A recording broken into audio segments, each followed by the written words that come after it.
Jumpa lagi kes Dato' Menjelatik. Seolah-olah isu ni tidak ada penghujungnya dan kita tidak tahu. Yang kita tahu hari ini, isu ini memberi kemarahan kepada anak-anak muda di sekitar Keramat. Saudara Ipin, sejauh mana kemarahan ini? Kalau kita nak cerita pasal kemarahan ni, saya sendiri mengambil satu risiko yang amat tinggi sebenarnya. Sebab kita lihat generasi kedua dia mula bangkit dan seterusnya tiga dan keempat. Dan kita nampak je si keempat ni daripada barisan atau semangat lagi muda, mungkin antara umur 18 ke 25 tahun. Di sini bila saya tengok tadi, macam saya cerita tadi, bila selepas je perhimpunan yang agak ekstrim tu, saya nampak ada satu kumpulan yang kat dalam yang merangkayu, yang saya fikiran saya tak berani tuduh, tapi fikiran saya, adakah kumpulan ini mengambil kesempatan untuk sabotaj kami supaya yang berlaku sekarang lah, yang daripada aman jadi tak aman. Ini kita lihat sekarang. Tapi yang saya nampak sekarang, kalau sekiranya lepas ni berlaku yang lagi bukan-bukan, sudah pastinya saya lah yang akan pihak polis, pihak berkuasa akan cari dulu. Bila saya fikir tadi, contoh tadi YB ada menyebutkan masa cakap dengan YB Saleh, ada satu kain rentang yang mengatakan 100% orang Melayu atau Buddha. Saya nak beritahu kat sini, setelah kami 2 minggu kami viralkan benda ni, anak Keramat 2 hari lagi baru kain rentang ni naik. Bukan dia letak sebelum ni.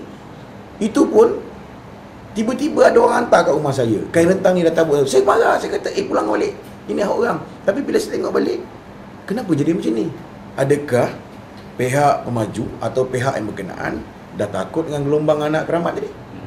Gelombang kami yang datang begini, dia macam tsunami lah sekarang. Ini gelombang pertama. Mungkin gelombang kedua yang beribak. Mungkin generasi keempat pula nampak saya ni macam ni. Slow, takut ada yang lain pula gelombang 3. Yang saya takut nanti ada perkara yang bukan-bukan, yang di luar kotak fikiran kita. Ini saya kadang yang saya lihat juga ini. Kang, kalau manalah tahu, Kang terbakar lah mesin tu Kang, atau benda buruk-buruk, bergaduh lah dengan security. Saya dah nampak risiko ni saya akan tanggung. Dan saya, kalau ada yang melihat saya sekarang, mungkin tak puas hati, apa yang anak Keramat buat ni? Kenapa anti pembangunan? Saya nak jelaskan sini. Anak Keramat bukan anti pembangunan. Anak Keramat cuma minta bangunan ini ditukar ke mampu bilik dan beri balik kota kepada satu suatu Melayu. Betul ke ini anak Keramat? Nombor alamat saya, nombor 23 Jalan A5 Distro 8 Lembah Keramat. Dan rumah nenek saya, lorong 2 Keramat dalam. Lorong 2 Keramat. Betul-betul depan tapak baginda. Kan? Dan kalau nak cerita pasar Keramat ketika itu ada Lombong.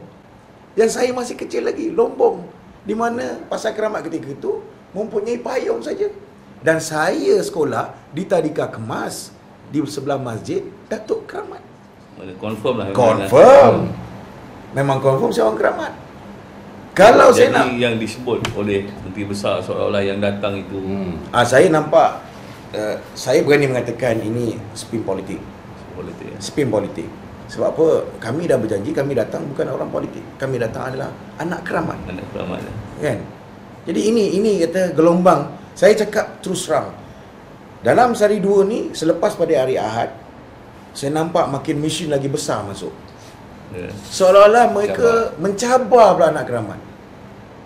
Jadi saya nak beritahu, saya bukan nak bagi amaran, saya nak bagi tahu gelombang ketiga keempat yang saya takutkan, yang saya sekarang 45 tahun, takut ada umur yang bawah 30 tahun yang fikiran dia memang tak waras. Allahualam. Kita takut. Dan saya kena tegaskan sini, saya kena ingat kepada semua, jangan buat tindakan yang luar batasan. Biar Haji sendiri mengikut proses undang-undang. Jadi saya minta pada yang luar sana yang umur bawah 30 tahun, saya tolong jangan buat perkara yang bukan-bukan, yang melanggar undang-undang. Ini saya tegaskan. Okey, apa akhirnya isu Dato' Menjelatik ini? Kita nak tahu. Cumanya kita rasa pihak rakyat bangkit mengemukakan hasrat dan tindakan mereka. Tetapi kita tidak dapat dengar jawapan yang konkret daripada pihak kerajaan negeri yang akhirnya benar-benar memuaskan hati rakyat. Apa harapan mereka? Kita tunggu selepas ini.